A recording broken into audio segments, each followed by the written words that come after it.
Good morning, everybody. It's the live talk with Dr. Antonio, Doctor of Ayurvedic Medicine here in Philadelphia. And I'm here to talk about self care and Ayurvedic general considerations around self care. And I'll be building on this over the next couple weeks, the different components. But we'll have a general discussion about this today. And so, obviously, if there are any questions, by all means, feel free to put them in the comment section. I'll also be posting my website information. There's a COVID discount for sessions and packages on the sessions, and I enjoy helping people help themselves so they can feel better in their own being, especially during a pandemic. So, anyway, self care. What does that really mean? You know, in a general sense, self care is really just what we do to take care of ourselves from the most basic minimum, based on where we're at sometimes in life, to the most possible optimal ways to really increase the potential to support long term health.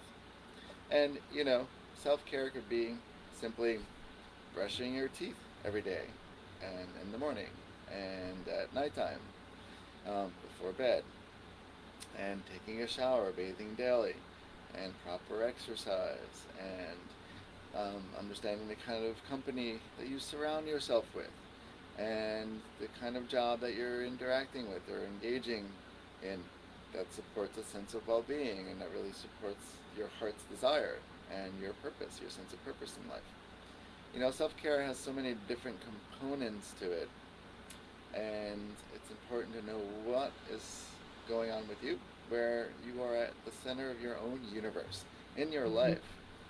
No matter what, no matter how many doctors you come to see or you go to see, no matter how many specialists or practitioners in different modalities you see, you are still the center of your universe, and not in a narcissistic way, ideally, but in a more sort of self-protecting, self-caring, self-loving way. You get to make the choice, essentially.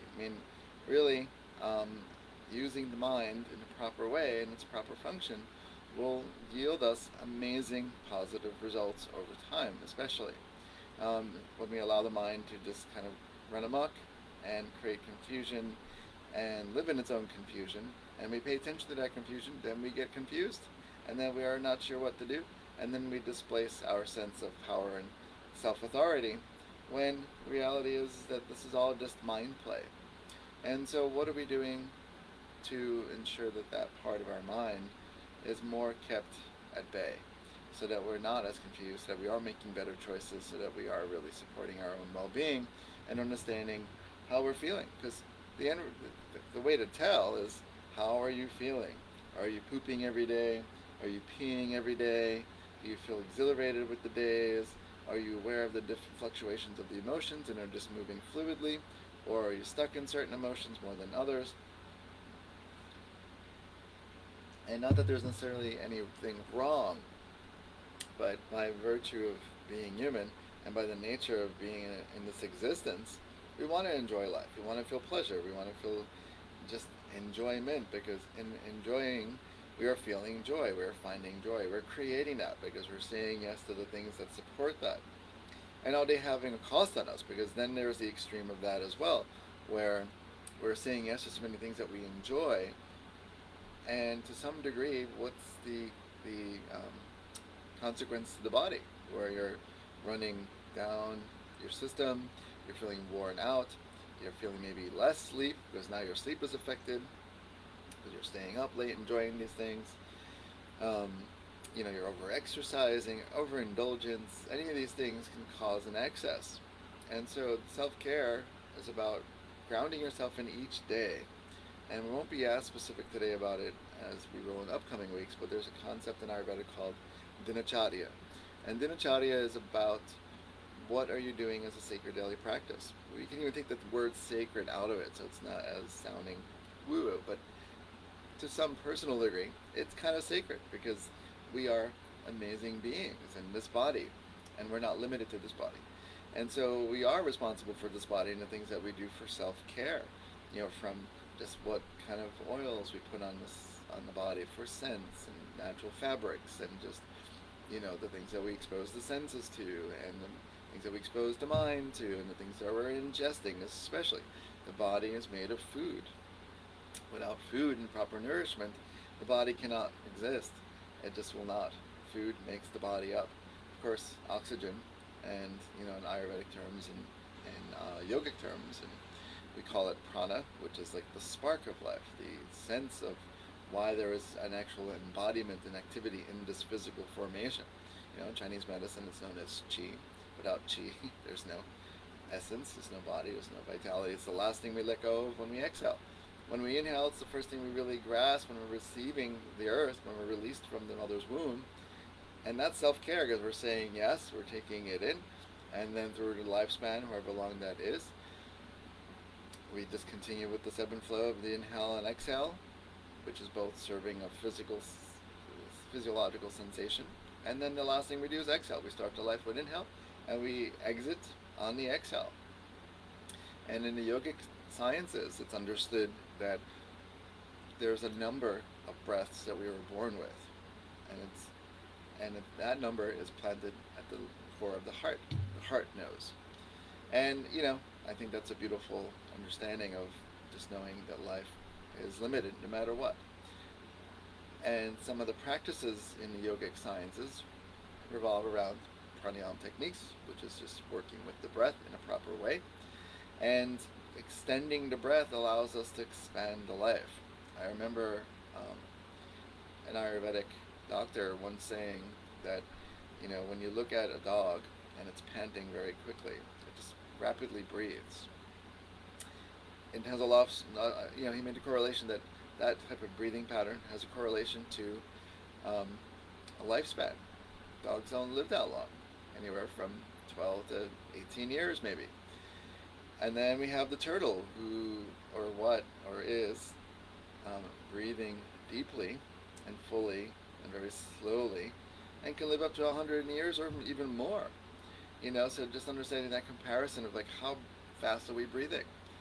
Short, shallow breathing is indicative of like general cases of anxiety or just heightened stimulation of the sympathetic nervous system, and more relaxed, deep, diaphragmatic breaths, engaging the full lobes of the lungs, increases parasympathetic.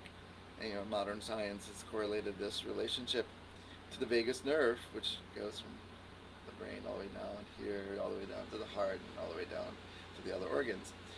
That's the flight or fight versus the restorative relaxation component. And so that's self-care. How are we breathing? Are we breathing short and shallow? Are we breathing deep and really slow, that there's a stagnation, there's not much movement? Or are we really feeling a fullness and a contraction of the heart? Because by breathing deeply and fully, we're massaging the heart, and that's self-care. Another version of self-care is really just getting massages. Massage is not really considered in the field of holistic medicine overall, especially in Ayurvedic medicine, as just a spa treatment. Sure, we feel great when we go to a spa because we have a temporary, respite in life, which is great. And in the bigger context, the kings and queens of old,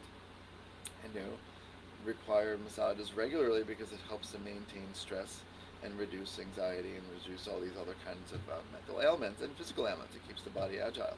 Just the application of the warm oil by a practitioner that's external to you, because you can be in this complacent state, will allow you to really feel the benefits of the session and really enhances immune functioning. So when people say, I don't have time for a massage, I've never had a massage, which still astounds me today when someone says I've never had a professional massage, it's amazing because that is self-care. It really has a long-term investment in the potential outcome of amazing health, because you're doing something now to prevent bigger things from happening later. And that's just one important piece. Plus, it's one of the faculties, it's one of the senses, it's touch. And having that sense of the body connected to, and then massaged and manipulated and pressed in the right way, and some friction in the right way with the oils or with powders and with the steam or dry heat and things like that. This is all very important for self-care. And we owe it to ourselves. It's an investment, and we can say like it's not that easy for some people financially, but think about how more expensive it is when you are having to go to Western medicine and you caught up with, the health bills and the excessive labs that have to be done, and the MRIs and all these things, and that adds up very quickly. And if you're that lucky to have a great insurance to cover most of it, amazing. But if you can prevent having to do all that stuff, and just by simple daily practices and daily maintenance and self-care, why wouldn't you want to? So these are things to consider, because you're worth it.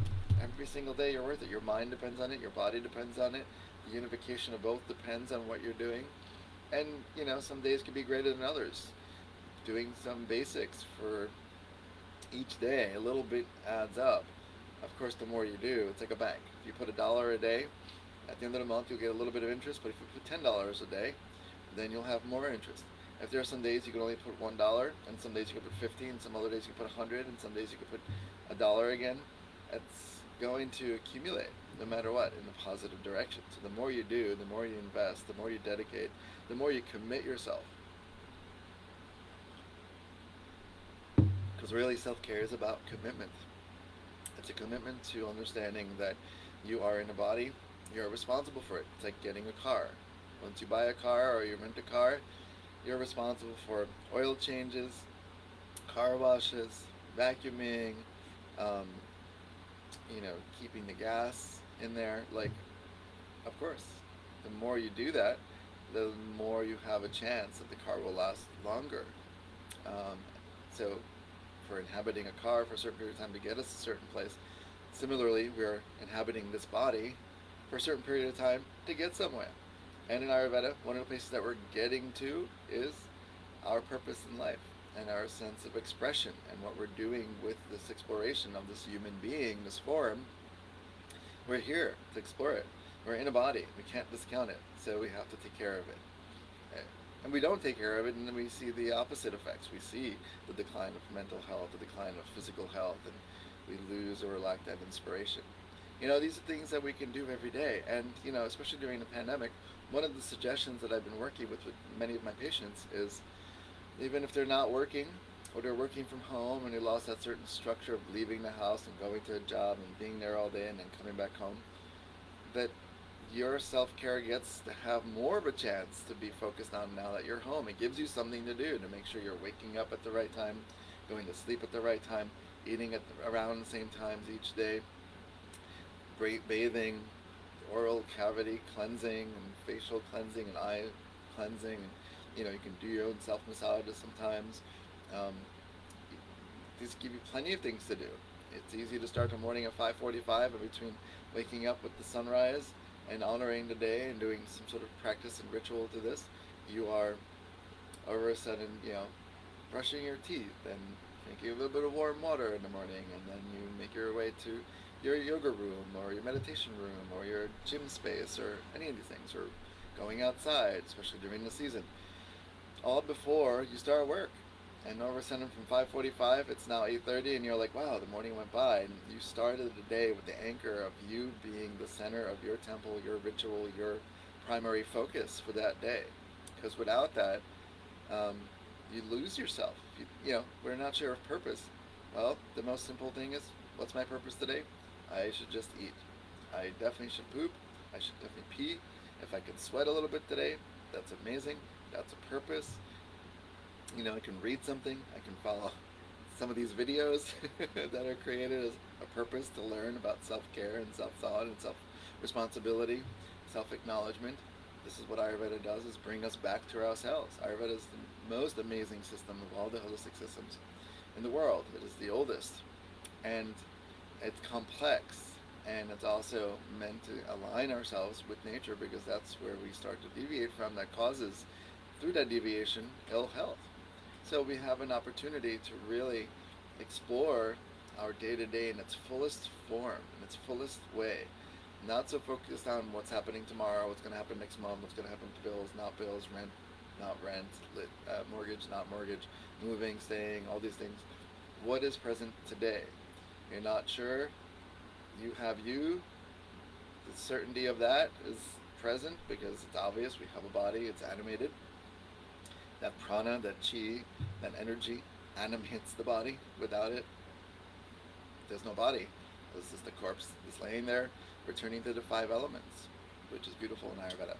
To consider as a topic, the 5 elements, which we can talk about some other day. But the point of self-care is to really create a purpose, which is you are the center of your life. You are the purpose. And the fact that you are alive is not coincidental. There's a purpose. There was no coincidence. If you're not meant to be here, you wouldn't be here.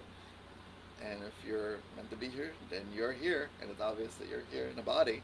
So, why not explore it? And, the other reality is that you are not meant to experience every single day as rainbows and unicorns for some of us, and sunny days and sparkly skies. I mean, we're human. We're going to have days of ups and downs. We're going to have all the range of emotions, and it's about how we explore the different ranges of emotions, and where they take us as part of the journey, because it's part of life. Any teacher out there, any guru who's professing that life is bliss and all is bliss and everything is bliss and bliss, bliss, bliss, and if you're angry, just breathe in Om and Shanti, I call bullshit. It's not correct. You're spiritually bypassing. You have a body. You're responsible for it. You're going to have emotions as a human being. Even Jesus had emotions, and he got angry. He was very passionate in his anger. He wasn't hurtful or angry in that destructive way, although on the surface there was a destructive process that appeared to be something that was like, oh my God, he flipped the tables at the temples and he's angry and this is violence.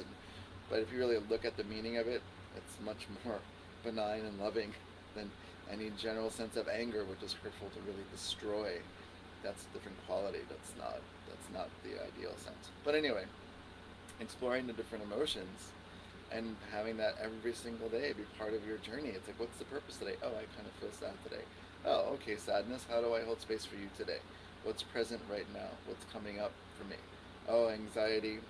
I'm feeling anxiety. How are you doing today? What's present here? What do I need to do? How do I hold space for you? Depression, same thing. Joy, great. Pleasure, great.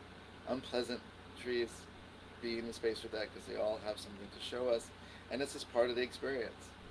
If you can negate some of the stories that the mind ripples into this sort of like cataclysmic, sometimes downward spiral of the stories, and you pull yourself out and you're like, whoa, that's just a lot of head stuff. How can we do that? The anchoring is, well, I know my mind is doing this, and I still have to do this part of the day. I still have to eat somehow, whether it's a bowl of soup or broth or like a nice full meal, depending on what is happening in any given moment, because you're still providing self-care. And the movement will keep going because we are moving forward. Some days slower, some days faster. According to like our deeper consciousness, it's not really a big deal, because in the span of time, it doesn't really matter. In the span of time, reality is that it doesn't matter. There's no time. So anyway, on that note, consider these thoughts as far as the self-care. I will continue this topic next week, and I look forward to hearing from you, and feel free to private message me with any questions or any things that you'd like to do to work with me further.